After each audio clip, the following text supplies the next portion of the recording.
Bueno, muy buenas a todos los miembros de la comunidad. La hipótesis de hoy tiene que ver con analizar lo que ocurrió en la semana con la suba de 75 puntos básicos de la tasa de interés por parte de la Reserva Federal de los Estados Unidos y qué impacto puede tener esto en la economía global, pero básicamente en las empresas del mercado norteamericano. Así que vamos a la presentación de la hipótesis del programa y después vamos a analizar punto por punto qué es lo que puede ocurrir.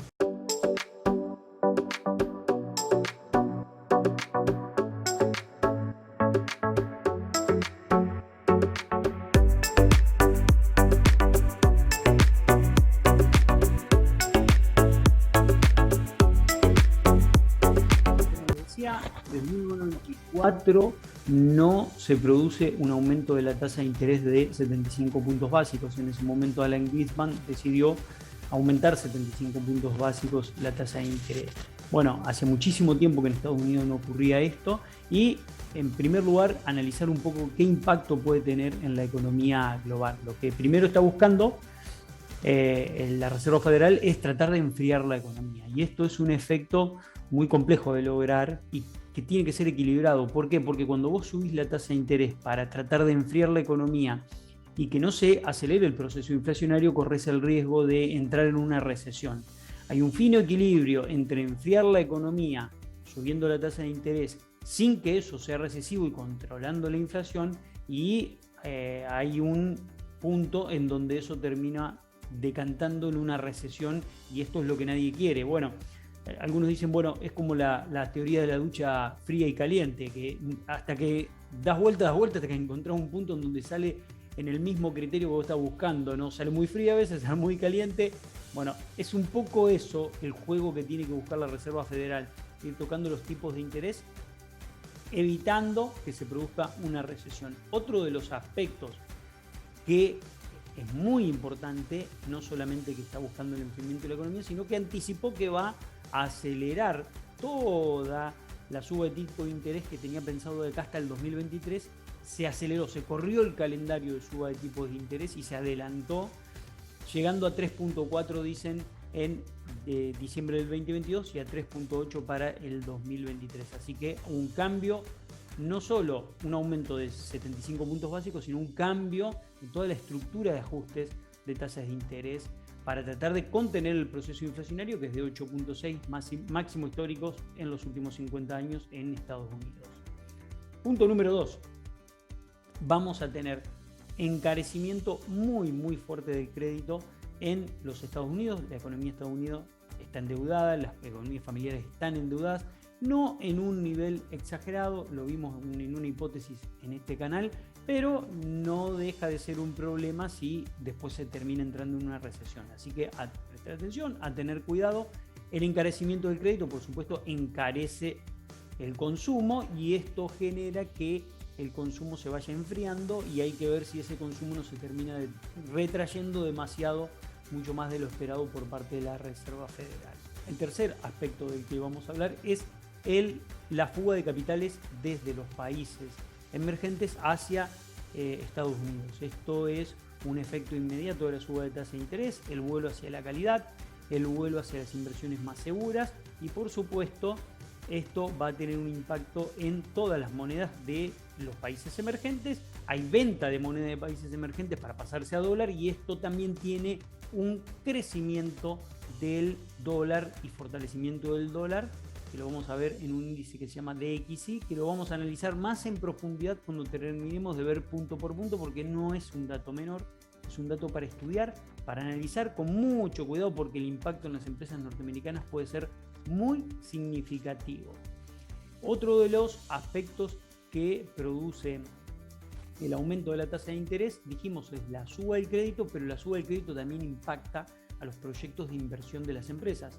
Muchísimas empresas tienen encarados muchos proyectos de inversión y, por un lado, con el enfriamiento de la economía, por un lado, si eso sale mal y termina tumbando el consumo a escala global y generando una recesión, por supuesto que muchos proyectos de inversión, tal cual fueron planteados por parte de las empresas y pensados en un contexto de números internos y datos internos de las empresas particular, porque todas las proyecciones que tenían hechas las empresas no estaban diagramadas con los niveles de inflación que estamos viendo hoy, ni con las necesidades por parte de la Reserva Federal que está tomando hoy. Entonces esos proyectos de inversión van a empezar a verse demorados, a verse extendidos y por supuesto con el encarecimiento del crédito algunos que otros van a terminar siendo anulados. Entonces, a prestarle atención, hay muchas empresas que tienen proyectos de inversión muy ambiciosos. Vamos al caso de Intel, que me parece muy interesante. Intel plantea convertirse en la primera fábrica de semiconductores a escala global en el 2025, pero para eso necesita muchísimo dinero, muchísima inversión, y esa inversión también es parte del crédito que debe tomar para llevarla adelante a ese ambicioso proyecto. Entonces, nombro una a la pasada. Todas las empresas tienen sus proyectos de expansión y de inversión, así que a prestarle atención y analizar punto por punto esas cuestiones. Otro de los puntos que analizamos tiene que ver con que las empresas cotizan y el precio, valor razonable de una empresa, se hace también por el método de descuento del flujo libre de cajas. Y el método de descuento del flujo libre de cajas tiene un elemento interno que es la tasa de interés de los bonos del Tesoro de Estados Unidos como parte componente de ese nivel de descuentos. Entonces, ese flujo de fondos futuros descontado por una mayor tasa de interés, por supuesto que va a dar precios razonables más bajos que los que venía teniendo el mercado. Por eso hay un ajuste y por eso una corrección muy fuerte en todo el mercado norteamericano particularmente, pero en el resto del mundo también ocurrió exactamente lo mismo. Así que ese es otro punto a tener en cuenta.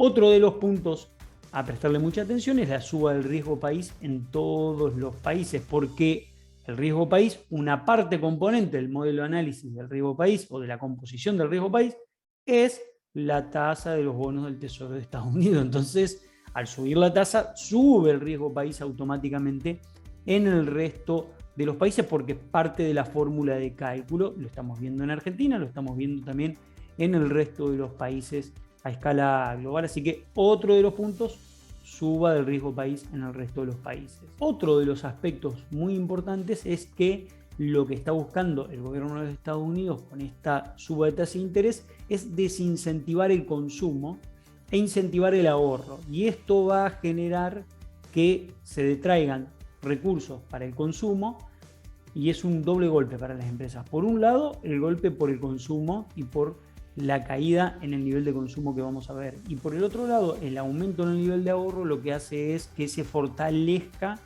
el dólar y lo que estamos viendo es un fortalecimiento muy importante del dólar a escala global, fruto de estas dos cuestiones. Mencionamos antes la salida de capitales de los países emergentes, pasarse a dólares, eso exige vender moneda local para comprar dólar, y esto, además del aumento que va a generar ahora el ahorro por parte de las unidades familiares y buscar los lugares seguros de inversión, y para eso los bonos del Tesoro son los elegidos para situaciones de recesión. En consecuencia, hay que prestarle mucha atención al crecimiento del valor del dólar, que ya está en niveles muy, muy altos, y para eso vamos a analizar en mayor profundidad mediante estos gráficos que vamos a ver ahora, y vamos a tratar de explicar cómo puede impactar esto principalmente en las empresas norteamericanas. Bien, como decíamos, este es el DXY, el índice dólar, y fíjense lo siguiente, acá vamos a mostrar cómo está compuesto el índice dólar, y tiene esta composición actual, donde el 57.6 lo representa el euro, el 13.6 el yen japonés, el 11.9 la libra esterlina, el dólar canadiense el 9.4, la corona sueca 4.2 y el franco suizo 3.6. No están los principales socios comerciales de Estados Unidos, donde debería estar México y China, dentro de los principales componentes de este índice. Es una de las grandes críticas que tiene este índice, ¿no? Pero vamos a ver qué fue lo que pasó en mediados de 2020 hasta casi finalizando 2021, ¿no? Esta zona roja que ustedes ven acá es una zona expansiva por parte del gobierno norteamericano con la tasa de interés. Fue una etapa de devaluación del dólar ¿no? De debilitamiento del dólar con respecto al resto de las monedas, así se entiende este índice.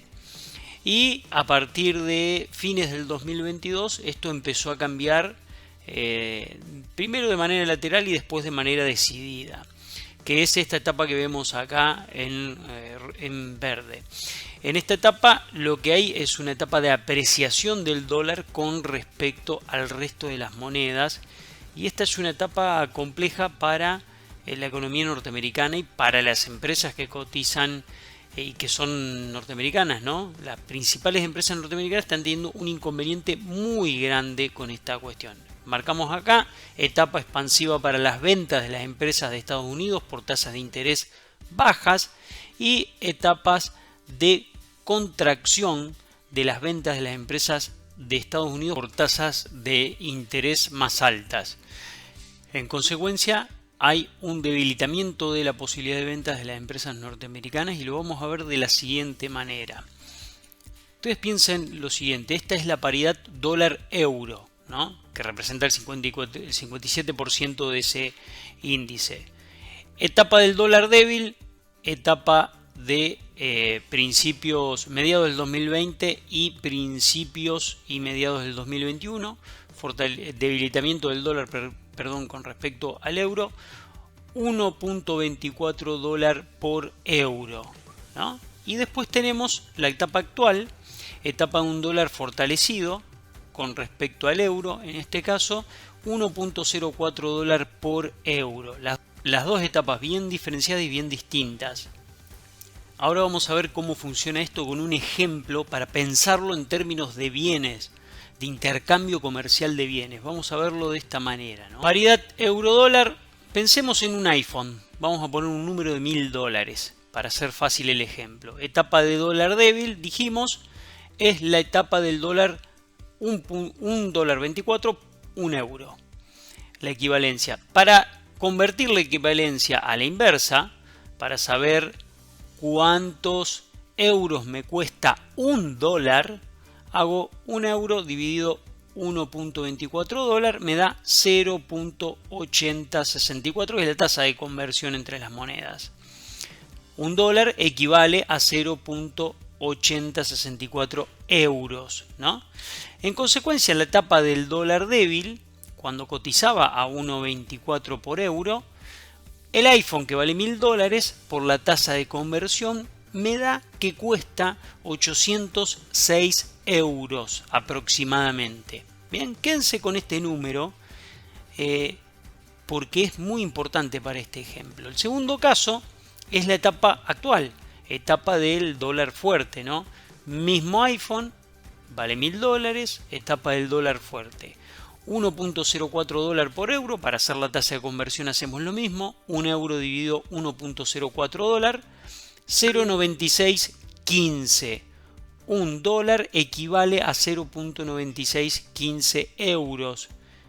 En consecuencia, el iPhone de $1000 por 0.9615 cuesta ahora 961 euros.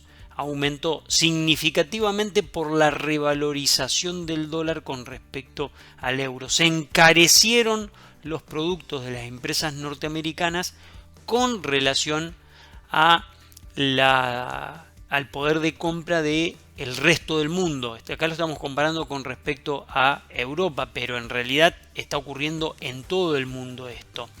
En consecuencia, miren lo que dice el 3 de junio la empresa Microsoft, que recorta previsiones de ingresos y beneficios y lo achaca al alto valor del dólar. Claro, lo que acabo de mostrar es lo que le está ocurriendo a Microsoft. La subida del valor del dólar respecto a otras monedas del mundo, como es el caso del euro, comienza a tener un efecto para las grandes compañías estadounidenses que tienen que ajustar sus previsiones económicas a la baja por este factor.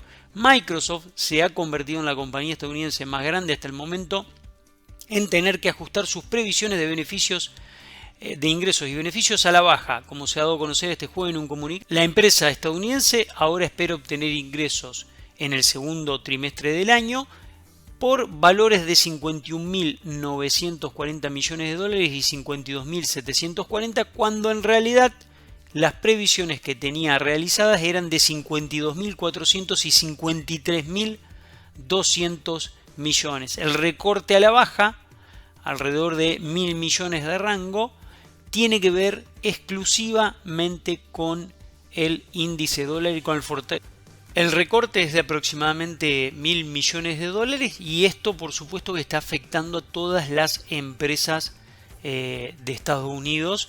La primera que recorta beneficios e ingresos es Microsoft, pero les va a ocurrir a todas las empresas norteamericanas, no tengan ninguna duda. Bien, esta es la hipótesis de hoy. Paciencia, tranquilidad, todo pasa. Es una etapa más de las tantas que tiene la economía a escala global. Siempre poner en valor el análisis de Value Investing, porque el análisis de Value Investing es el que nos permite achicar el margen de error, sobre todo en contextos como los que estamos viviendo, y ahora es donde uno ve verdaderamente esas cuestiones, ¿no? Cuando el arco es grande es fácil invertir, 2020, principio del 2021, cuando se empieza a achicar es más complejo hacer un gol. Bueno, de eso se trata el análisis de valor, saber bien cuál es el valor intrínseco de una empresa y cuándo invertir en ella y cuándo no. Bueno, me parece que estos contextos ponen de valor ese método que yo lo considero uno de los más importantes para la toma de decisiones. A prestar atención, analizar con mucho cuidado, y si les interesó el video pueden suscribirse a la comunidad, seguirme en mis redes o seguirme y mirar todas las hipótesis de inversión en la página web que les dejo acá abajo. Nos vemos en la próxima hipótesis de inversión. Un gran abrazo.